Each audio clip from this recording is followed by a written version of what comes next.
نبی پاک صلی اللہ تعالی علیہ وسلم کی نگاہ فیض سے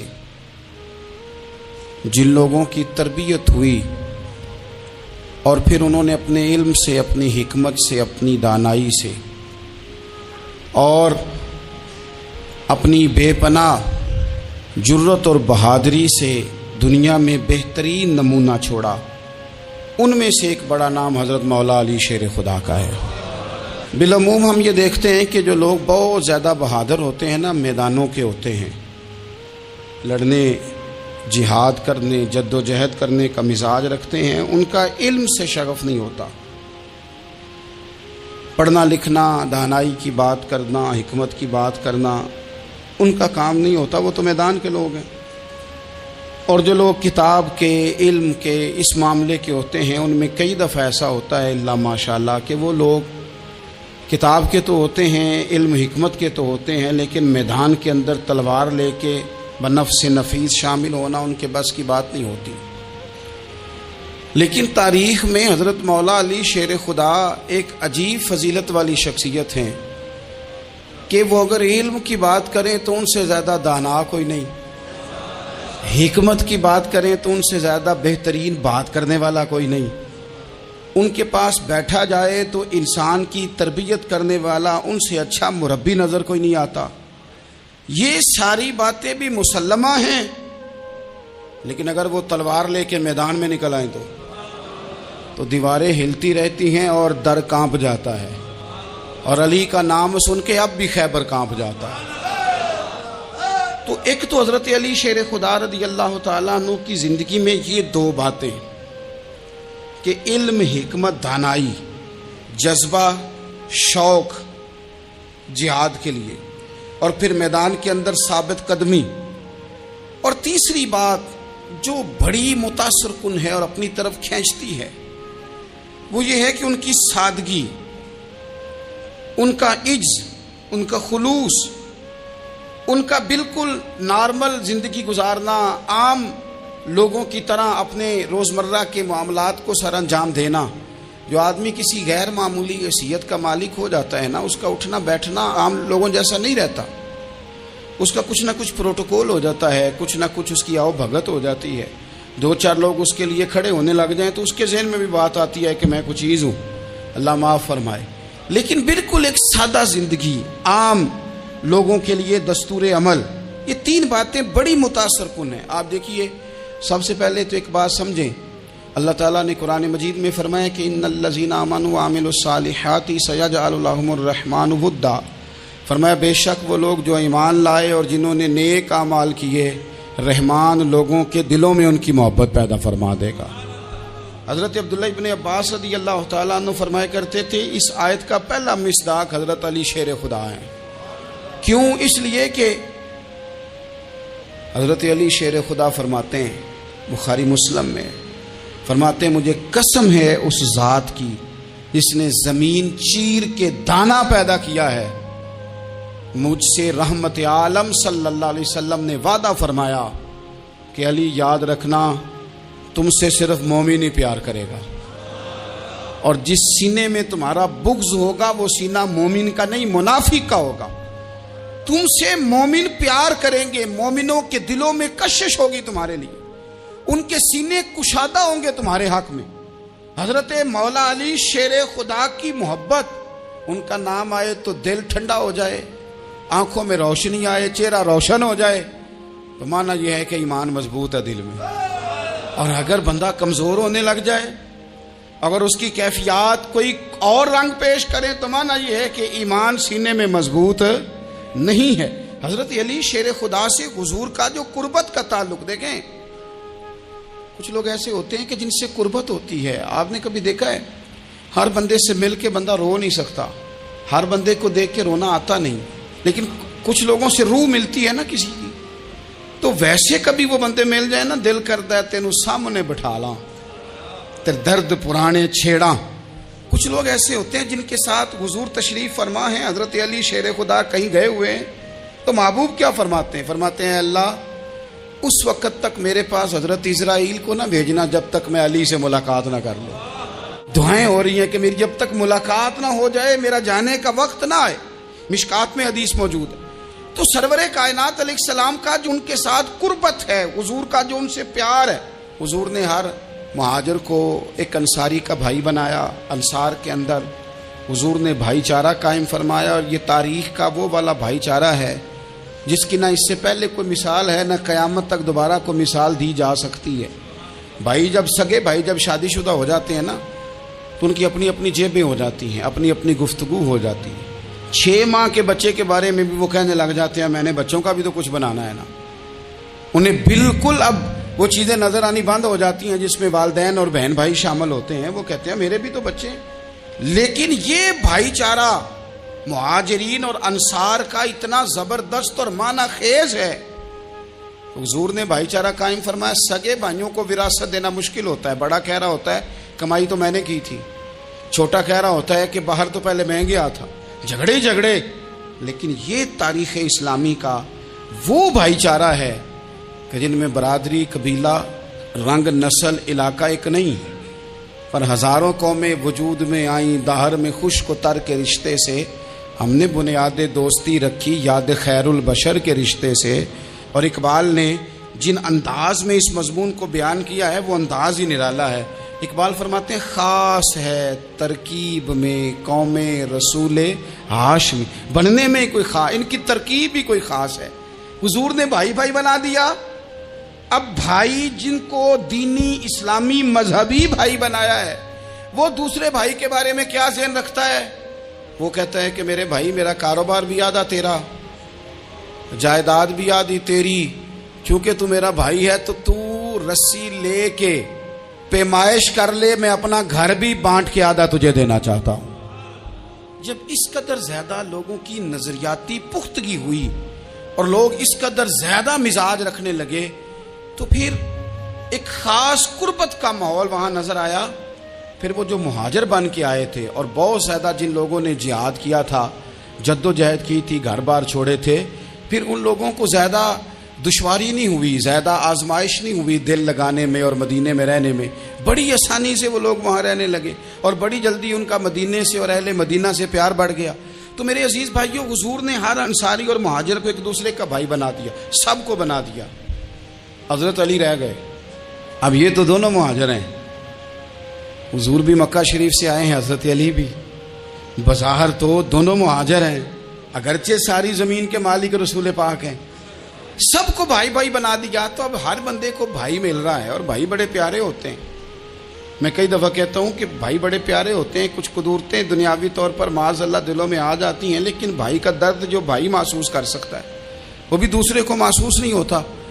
تو حضرت علی جب کسی کے بھائی نہیں بنائے گئے تو رو ہی پڑے۔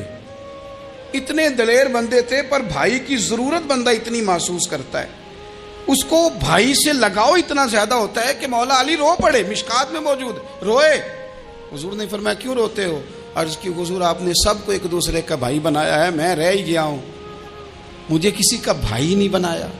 اب وہ آنسوؤں میں لپٹی ہوئی وہ بات حضرت علی نے عرض کی تو محبوب نے فرمایا علی انت اخی فی الدنیا والآخرہ، فرمایا علی تو میرا بھائی ہے، اور نرا دنیا میں نہیں، تو دنیا اور آخرت میں میرا بھائی ہے، تو میرا بھائی ہے دنیا میں بھی اور آخرت میں بھی۔ تو حضرت مولا علی شیر خدا کرم اللہ تعالی وجہہ الکریم کے جو فضائل ہیں، جو ان کے خصائص ہیں، ان کی جو فضیلت کی باتیں، میں نے جیسے کہا کہ انہیں بڑی زیادہ دلچسپی تھی میدان جہاد سے، شوق شہادت ان کا دیدنی تھا۔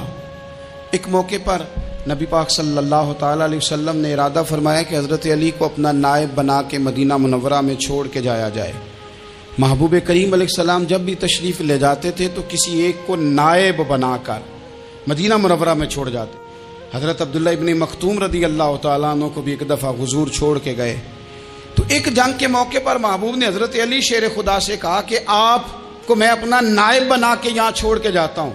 یہاں لوگ جان چھڑاتے ہیں، کام کا جب وقت آتا ہے، میدان میں نکلنے کا وقت آتا ہے تو جان چھڑاتے ہیں، اور وہ کہتے ہیں کہ باقی سارے کام لے لو، جب وقت مشکل آئے تو پھر ہمیں کام نہ بتاؤ۔ اب مشکل وقت ہے، جہاد میں جانا ہے۔ حضرت مولا علی شیر خدا کرم اللہ تعالی وجہہ الکریم کو حضور نے فرمایا کہ اس دفعہ میرا ارادہ بنا ہے کہ تمہیں چھوڑ کے جاؤں۔ تو حضرت علی کو چھوڑ کے جایا جا رہا ہے، ان کو مدینے میں رہنا ہے، میدان میں نہیں جانا۔ عام آدمی کتنا پسند کرتا ہے کہ میں آرام سے رہوں گا، لیکن حضرت علی کو اتنا شوق تھا میدان جہاد کا، اتنی تڑپ تھی ان کے دل کے اندر کہ عرض کرنے لگے یا رسول اللہ صلی اللہ تعالی علیہ وسلم، رو پڑے، کہنے لگے حضور ساری دنیا میدان میں جہاد کرے گی اور میں یہاں عورتوں اور بچوں کے پاس رہوں گا، میں یہاں عورتوں اور بچوں کے بیچ وقت گزاروں، حضور مجھے لے کے جائیں۔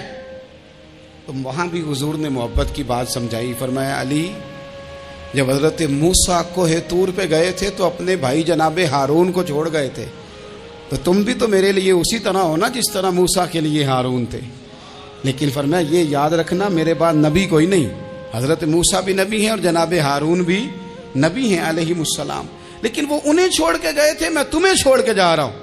کہ ایک بات اپنے ذہن کے اندر بٹھانا کہ میرے بعد کوئی نبی نہیں آئے گا۔ تو عزیز بھائی، حضرت مولا علی شیر خدا کا جذبہ جہاد۔ اچھا پھر میں نے دیکھا ہے جس زمانے میں میں اور آپ رہ رہے ہیں، اس زمانے میں لوگ کمزور ہوتے جا رہے ہیں نفسیاتی طور پر، ڈری ڈری سی باتیں لوگ کرتے ہیں، سہمے سہمے سے جملے بولتے ہیں، اور یہ ہر بندے کا اپنا الگ ڈر ہے۔ دانشوروں نے لکھا ہے کہ غریب آدمی کا ڈر تھوڑا ہوتا ہے اور جو اونچے عہدے پہ چلا جائے اس کا ڈر، یعنی زیادہ ہاتھ اپوزیشن کے نہیں بندے ہوتے، حکومت کے بندے ہوئے ہوتے ہیں۔ لوگوں کو ساتھ لے کے اپوزیشن نے نہیں چلنا ہوتا، حکومت نے چلنا ہوتا ہے۔ تو حکومت میں جب لوگ ہوتے ہیں تو ان کے اندر کمزوری آ جاتی ہے، جب آپ بڑے عہدے پہ چلے جاتے ہیں تو آپ کی مجبوریاں بھی بڑی ہو جاتی، ہر آدمی کہیں نہ کہیں کمزور پڑتا ہے۔ اور ہمارے ہاں تو لوگ ذرا بیمار ہو گئے تو گئے، اور آج کل جو سب سے بڑا مسئلہ ہے وہ یہ ہے کہ لوگ کیا کہیں گے، اور لوگوں نے بڑے بڑے لوگوں کو پاگل کر دیا ہے، بڑے بڑے لوگوں کو۔ ہمارے علماء نے ایک بات لکھی ہے کہ ایک دفعہ نا ایک استاد صاحب سبق پڑھانے کے لیے آئے تو طالب علموں نے ارادہ کیا کہ آج استاد جی کو بیمار کرنا ہے۔ یہ جو آپ کے مشیر ہوتے ہیں نا ارد گرد، ان کی پڑتال بھی بڑی ضروری ہوتی ہے کہ یہ خبر کون سی لے کے آ رہے ہیں اور یہ کس طرح سے گائیڈ کر رہے ہیں۔ ہمیں تنقید کرنے والا بندہ اچھا تو نہیں لگتا، لیکن تنقید کرنے والے جو ہوتے ہیں وہ ہمیں نکھارتے ہیں، وہ ہماری کمزوریاں جو ہمارے اپنے نہیں نکال سکتے وہ نکال کے ہمیں بتاتے ہیں کہ تم یہاں کمزوری کر رہے، اس کا نفع ہوتا ہے۔ طالب علموں نے ارادہ کیا ایک دفعہ، یہ ہم جو اتنی زیادہ توجہ کرتے ہیں نا لوگوں کی باتوں پہ، لوگ کیا کہیں گے، میں کئی دفعہ دوستوں سے عرض کرتا ہوں زیادہ وضاحتیں نہ دیا کریں، زیادہ وضاحتیں دینے سے بھی بندہ کمزور ہو جاتا ہے۔ ہر وقت کا انداز وضاحتوں کا اور ہر وقت دفاعی محاذ پہ نہیں کھڑے رہنا چاہیے۔ وہ ارادہ کر لیا لوگوں نے، طالب علموں نے، کہ استاد جی کو بیمار کرنا ہے، تو استاد صاحب چنگے بھلے اچھے بھلے صحت مند آئے، کلاس میں داخل ہوئے تو پہلا شاگرد کہتا ہے استاد جی خیر ہے، آنکھیں بڑی سرخ ہیں۔ میں چل دوڑ جا بیوقوف آدمی، میں بالکل ٹھیک ہوں، چل کلاس میں بیٹھ۔ چل تھوڑا سا آگے گئے تو دوسرا شاگرد، انہوں نے اب 10-15 نے ارادہ کیا ہوا تھا، دوسرا کہنے لگا خیریت ہے، بڑے کمزور کمزور لگ رہے ہیں۔ اس نے کہا میں بالکل ٹھیک ہوں، کمزور کا چل دوڑ جا اپنا کام کر۔ وہ تیسرے کے پاس گئے تو کہنے لگا استاد صاحب خیر ہے، آپ کے تو مجھے ہاتھ بھی کامتے دکھائی دے رہے ہیں۔ اس نے کہا اچھا واقعی۔ اب چوتھے نے بھی یہی بات کی، پانچویں نے یہی بات کی، تو آدھا گھنٹہ گزرا تو استاد جی کو سچ مچ بخار چڑھ گیا، تو چھٹی پہ چلے گئے۔ کیوں؟ باتوں پہ توجہ ہے نا، لوگوں کے سامنے ہم لوگوں کی باتوں کے مطابق اپنے معاملات کو ترتیب دیتے ہیں نا۔ کچھ لوگ سوشل میڈیا دیکھ کے نظریہ قائم کرتے ہیں، کچھ ہوا دیکھ کے نظریہ قائم کرتے ہیں۔ وہ قائد اعظم محمد علی جناح کی ایک بات نہیں بھولتی کہ انہوں نے کہا تھا، ہندو لیڈر جو تھا جس کو لوگ گاندھی کہتے تھے، اس سے کہا تھا تیری اور میری سیاست میں فرق ہے، تو لوگوں کا رجحان دیکھ کے فیصلہ کرتا ہے، اور میں، قائد اعظم کہنے لگے، میں فیصلہ کر کے لوگوں کا رجحان ادھر کر دیا کرتا ہوں۔ یہ کمال ہوتا ہے کسی شخص کا کہ اس کا اپنا نظریہ غالب آئے، بجائے اس کے کہ وہ دیکھے آج کل لوگ کیا کہہ رہے ہیں تو لہذا میں اس طرح کا ڈال جاؤں۔ لوگ تو ایک وقت کے لیے کچھ کہتے ہیں، پھر اگلے 4 گھنٹوں میں کچھ اور کہتے ہیں۔ حضرت مولا علی کے مزاج میں استقامت ہے، اور جو لوگ جو بہت زیادہ پراپوگنڈا کرتے ہیں اور بہت زیادہ کسی کے بارے میں بات کرتے ہیں، ان کا وہ مزاج نہیں، ان کی وہ طبیعت نہیں، وہ اپنے حساب سے فیصلہ کرتے۔ ایک شخص تھا عمر بن عبد ود، 90 سال کا بوڑھا، لیکن جب تلوار لے کے میدان میں آتا تھا تو 1000 آدمی کے مقابلے میں لڑتا تھا، اور لوگ جگہ جگہ یہ کہتے تھے تو اس طرح ہے جس طرح عمر بن عبد ود لوگوں کو ڈراتا ہے، تو اس طرح ہو گیا۔ یہ اس کے ارد گرد کے لوگ اس کی مثالیں دیتے تھے۔ جنگ خندق جب ہو رہی تھی تو یہ مقابلے میں آ گیا، تو حضرت علی المرتضیٰ شیر خدا کرم اللہ تعالی وجہ الکریم بھی تشریف فرما تھے. اب پورے عرب کے اندر اس کے بارے میں یہ کہا جاتا تھا کہ اس سے نہ لڑو، وہ تو خونخوار ہے، وہ تو درندہ ہے، وہ تو جنگلی شیر کی طرح آتا ہے، وہ تو کاٹ کھانے کو دوڑتا ہے، اس سے کون لڑے. ایک خیال تھا. اور وہ پراپوگنڈا بعض اوقات اتنا زیادہ کسی کے بارے میں ہوتا ہے کہ ذہن میں بچے لوگ آتے ہیں نا بچہ دم کرانے کے لیے تو کہتے ہیں پیر صاحب بڑا ضدی ہے، کسی کی بات نہیں مانتا، باقی بچے ٹھیک تھے، یہ تو بڑا ہی نالائق نکل آیا ہے. تو میں کہتا ہوں کہ آپ اس کے سامنے یہ والی باتیں نہ کریں، یہ پکا ہو جائے گا کہ میں ضدی ہوں. تو آپ ذہن بنا رہے ہیں اس کا کہ تو اس طرح کا ہے. ذہن بنا دیا لوگوں نے کہ عمر ابن عبد ود کے مقابلے میں کوئی نہیں آ سکتا. خندق میں یہ آیا، اس نے للکارا مسلمانوں کو، آؤ وہ تمہاری جنت کدھر ہے جس کے بارے میں تم کہتے ہو کہ ہم شہید ہوں گے، تو آؤ میرے مقابلے میں نکلو. جب اس نے پہلی دفعہ للکارا تو ابھی بات ختم نہیں ہوئی تھی کہ مولا علی تلوار لے کے اللہ اکبر کہتے کھڑے ہو گئے. حضور نے فرمایا بیٹھ جاؤ. حضرت علی پھر بیٹھ گئے. وہ پھر پکارا اٹھو کوئی میرے مقابلے میں، تو مولا علی شیر خدا پھر کھڑے ہو گئے. پھر کھڑے ہو گئے. حضور نے فرمایا بیٹھ جا. ایک شخص نے کہا علی یہ عمر بن عبد ود ہیں. فرمایا مجھے پتا ہے. نہیں سمجھے آپ بات، میں آپ کو سمجھا کے لایا ہوں پیچھے سے کہ پراپوگنڈا کرتے ہیں نا لوگ، ہو آگے نہ جانا، یہاں کرنٹ بڑا زیادہ ہے، وولٹیج بڑے سخت ہیں، تو آگے نہ بڑھنا. بھائی کیا ہو جائے گا، اٹھ باندھ کمر کیوں ڈرتا ہے، پھر دیکھ خدا کیا کرتا ہے. حضرت علی تیسری دفعہ اس نے کہا نا ہے کوئی، تو حضرت علی پھر اٹھے. اب تو رسول پاک صلی اللہ تعالی علیہ وسلم نے تھپکی دی. بعض جگہ یہ ہے کہ حضور نے خود تلوار تھمائی، سر پہ امامہ باندھا، اور حضور نے فتح یابی کی دعا فرمائی. حضرت علی گھوڑے پہ بیٹھے نکلے، اور جب اس کے سامنے گئے تو جا کے کہنے لگا میرا پتہ ہے. حضرت علی فرمانے لگے تو اپنا چھوڑ، میرا پتہ ہے تجھے، مجھے تو جانتا ہے. کہنے لگا میں 1000 کے مقابلے میں اکیلا لڑتا ہوں. حضرت علی شیر خدا فرمانے لگے پتہ نہیں تو کن سے لڑتا رہا ہے، جانے وہ کون ہے جن سے تو لڑتا رہا ہے، وہ کون 1000 تھے جو تیرے مقابلے میں آتے تھے، پتہ نہیں. تو کہنے لگا میرا نام میری ماں نے عمر بن عبد ود رکھا ہے. فرمایا چھوڑ تو، میری ماں نے میرا نام حیدر رکھا ہے. کہنے لگا تیری عمر چھوٹی ہے، کوئی بڑا لا. فرمانے لگے یہ تو جب پنجے میں پنجہ ملے گا تو پتہ چلے گا عمر کس کی چھوٹی ہے. ابھی تو کہانیوں سے متاثر کرنا چاہتا ہے، تو چاہتا ہے کہ تو پریشر ڈالے اور میں تیری بات سنوں، تو مقابلے میں آ، ڈینگے نہ مار، کہانیاں نہ سنا. دیواریں ہلتی رہتی ہیں اور در کانپ جاتا ہے. علی کا نام سن کے اب بھی خیبر کانپ جاتا ہے. تو مقابلے میں آ، تو باتیں بنا رہا ہے، کہانیاں سنا رہا ہے. وہ کہنے لگا تو بچہ ہے، میں چاہتا نہیں تیرا خون بہاؤں. تو حضرت علی کہنے لگے میں بڑے دن سے پریشان ہوں کہ کسی بے ایمان کا خون بہایا کیوں نہیں، میرا بڑا دل کر رہا ہے تیرا خون بہاؤں. اس نے بڑی زوردار ضرب لگائی. غصے میں اتنا پاگل ہوا، کیونکہ اس کے بارے میں معروف تھا کہ وحشی مزاج آدمی، اتنا سخت پاگل ہوا غصے میں، اس نے اپنے گھوڑے کے پیر کاٹ ڈالے. پہلے تلوار گھوڑے کو دے ماری، اس کو کاٹ کے دوڑا. یہ کیوں کرتے تھے لوگ، عرب کے لوگ اس وقت یہ کام کرتے تھے کہ ہم نے گھوڑا ہی مار ڈالا ہے تاکہ ہم بھاگ نہ سکیں. کہتے ہیں نا کشتیاں جلا دی ہیں کہ اب واپس جانے کا راستہ ہی بند ہو جائے. گھوڑے کے پیر کاٹ ڈالے کہ بھاگنا نہیں. اور بڑی زور سے اس نے ضرب لگائی حضرت علی پر.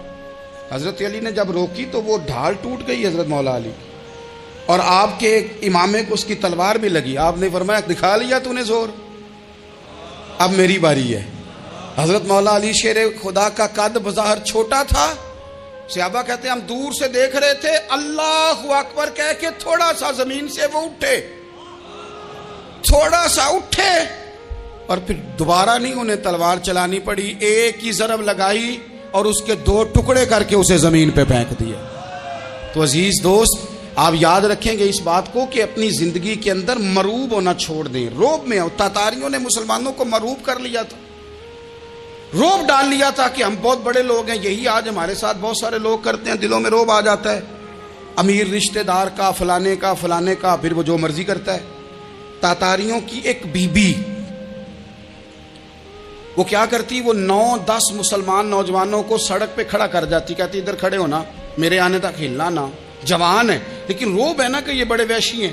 اکیلی بی بی اندر جاتی، تلوار لے آتی، اور وہ کھڑے ہیں، وہ بھاگے بھی نہیں، اتنا ڈر گئے، ٹانگیں کانپ رہی ہیں. بھاگنے کی بھی ضرورت نہیں کر رہے. تسلی سے گئی ہے, تلوار لے کے آئی ہے اور اس نے 9 جوان مسلمانوں کے گلے کاٹ دی. اس روب سے نکلیں باہر. نوجوانوں سے کہتا ہوں نکلو. اور جن لوگوں نے دنیا میں انقلاب برپا کیا وہ غریب گھروں کے تھے. وہ لوگ تھے کہ جو بازار کسی بڑے قبیلے سے نہیں تھے. آپ محنت کریں, تعلیم حاصل کریں, جد و جہد کریں, مشقت کریں, اپنی زندگی میں کچھ مقاصد کے حصول کے لیے آگے بڑھیں. اور اگر آپ کہیں کہ دائیں بائیں میرے فلاں آدمی مجھے یہ مشورہ دے رہا ہے, تو کچھ لوگ دنیا میں باتیں کرنے آئے ہیں, انہوں نے باتیں کرنی ہیں اور بڑا فائدہ ہوتا ہے. ان کو باتیں کر لینے دیں, ان کو کرتے رہنے دیں. کام کرنے والا بندہ کام کرتا ہے اور کرتا ہی چلا جاتا ہے, وہ منزل تک پہنچ جاتا ہے. تو حضرت علی کے مزاج میں دلیری ہے, ہمت ہے, ایک بات. اور دوسری بات دانائی, حکمت. یہ جو ہمارے فیصلے ہیں نا جذباتی, اور جناب آج فلانے نے یہ کہہ دیا تو میرا پروگرام یہ بن گیا, تو پھر کل کسی نے اور کچھ کہہ دیا تو میرا پلان اور بن گیا. میں سب سے زیادہ ان لوگوں کے حق میں پریشان ہوتا ہوں جو سویرے کچھ اور کہتے ہیں, دوپہر کو کچھ اور کہتے ہیں, شام کو کچھ اور کہتے ہیں. بھئی آپ کا کوئی نظریہ ہونا چاہیے, کوئی ویژن ہونا چاہیے زندگی میں, آپ کے اندر کوئی حکمت اور دانائی ہونی چاہیے. اس کے لیے کیا کرنے کی ضرورت ہوتی ہے؟ اس کے لیے ضرورت ہوتی ہے کہ آپ کا ذہن ایک طرف ہو. میرے اسلاف فرمایا کرتے تھے زندگی میں ایک کام کر لو پر صحیح کر کے کر لو. ہم نے ایک تو سارے کام کرنے ہیں.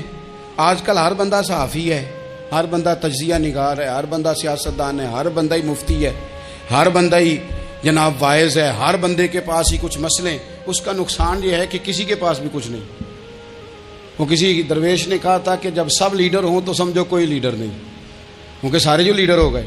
میرے عزیز, ایک طرف ذہن کو رکھیں اور اپنے اس کام میں کمال پیدا کریں. حضرت مولا علی شیر خدا کو اللہ نے حکمت دی تھی. نبی پاک صلی اللہ تعالی وسلم کے صحابی حضرت عبداللہ ابن مسعود رضی اللہ تعالیٰ عنہ فرماتے ہیں, امام ابو نعیم نے لکھا ہے کہ حضرت عبداللہ ابن مسعود فرماتے ہیں نبی پاک صلی اللہ علیہ وسلم نے فرمایا اگر حکمت کے 10 حصے کیے جائیں نا, دانائی کے 10 حصے کیے جائیں, تو اس میں سے 9 حصے اللہ تعالیٰ نے حضرت علی کو عطا فرمائے اور ایک حصہ باقی لوگوں کو ملا ہے. دانا تھے, معاملہ فہم تھے. کچھ بندے بڑے منافق قسم کے تھے, تو حضرت علی اذان ہو گئی تو وہ حضرت مولا علی شیر خدا کے پاس آ گئے. اذان ہو گئی, حضرت علی نے جماعت کرانی. ان کا خیال تھا کہ آج ہم نے جماعت لیٹ کرانی ہے کسی طریقے سے. ہم چونکہ زیادہ باتیں, میں دوستوں سے کہتا ہوں بہت زیادہ خبریں نہ دیکھا کرو, بہت زیادہ بھی چیزیں نہ سنا کرو. آپ تو میرے بھائی موبائل کے اندر چلے جائیں گے, پھر باہر کی دنیا تو اور ہے. تو تھوڑا باہر بھی نکلیں تصویروں سے, تھوڑا باہر بھی آئیں, دیگر معاملات بھی دیکھیں. ہمیں بڑے بڑے اچھے لوگ زندگی میں مل جائیں گے, لیکن ہم ان کے قریب نہیں جاتے. ہم دیکھتے نہیں کہ اصل بات کیا ہے, سنی سنائی چیزوں پر زیادہ گمان کرتے ہیں. اب حضرت علی چونکہ بڑے دانا تھے, مسلح پہ بڑھ رہے ہیں, جماعت کھڑی کرنی, اللہ اکبر کہہ رہے ہیں. بندوں کا خیال تھا نماز لیٹ کرانی ہے. نے فٹافٹ حضرت علی سے کہا کہ حضور ذرا وہ جانور تو بتائیے گا کتنے ہیں جو انڈے دیتے ہیں, اور ذرا وہ بھی بتائیے گا جو بچے دیتے ہیں. یہ اب کتنے کو بندہ جانور گنے, آہستہ آہستہ بندہ شمار کرے. ہو بکری جو ہے وہ بچہ دیتی ہے, مرغی انڈا دیتی ہے, اور گائیں جو ہے وہ بچہ دیتی ہے, اور بطخ جو ہے وہ انڈا دیتی ہے. بندہ تو یہ گننے لگ جائے. تو حضرت علی شیر خدا یہاں ہاتھ ہیں, فرمانے لگے گھر جا کے گن لینا. موٹی سی بات بتاتا ہوں, جن جانوروں کے کان باہر ہوتے ہیں وہ بچے دیتے ہیں, جن کے اندر ہوتے ہیں وہ انڈے دیتے ہیں. اللہ اکبر. نماز کی نیت باندھ لی, تم گننا گھر جا کے. موٹی سی بات بتا دیتا ہوں. وہ صاحب کہتے ہیں میں حضرت علی رضی اللہ تعالیٰ عنہ کو جانے آیا تھا, میں خود بڑا الجھ گیا. یہ کیا ماجرا ہے, کیا معمہ ہے کہ 2 فکروں میں انہوں نے بات کو سمیٹا اور کمال کر دی. کہنے لگے گھر جا کے گننا, یہاں ٹائم نہیں, نماز کا وقت ہے. بس جن کے کان اندر ہے نا وہ انڈے دیتے ہیں, اور جن کے باہر ہیں وہ جا کے حساب کرنا. آپ ڈھونڈ لیں, تلاش کر لیں, چلے جائیں ماہرین کے پاس, پر شیر خدا شعر ہی ہے. حضرت مولا علی کے جملوں میں کمال ہے, ان کی دانائی, ان کا تدبر, ان کی حکمت, ان کا فہم, ان کی فراست, ان کا کمال. ایک شخص بڑی دور سے آیا, اس نے کہا حضور مجھے نا لمبی باتیں یاد نہیں رہتی, 2 باتیں بس بتا دیں میں عمل کروں تو زندگی بن جائے, 2 باتیں. تو حضرت علی فرمانے لگے لمبی امیدیں نہ لگانا, لمبی امیدیں نہ لگانا, موت کا پتہ نہیں کب آ جائے. منصوبہ بندی ضرور کرنا آنے والی نسلوں کے لیے، اپنی اپنی ذات کے لیے لمبی امیدیں نہ باندھنا، یہ بھی کر لوں گا یہ بھی کر لوں گا۔ ہم ریٹائر نہیں ہوتے زندگی بھر، پلان پہ پلان، پلان پہ پلان۔ تو اگر ہم پلان کر رہے ہوتے ہیں تو جو ہمارے نیچے ہوتے ہیں وہ ہمیں ریٹائر کرنے کا پلان کر رہے ہوتے ہیں۔ اولادیں تک والدین کو کمزور کرنے کے در پہ ہوتی ہیں کہ اب یہ ہٹے تو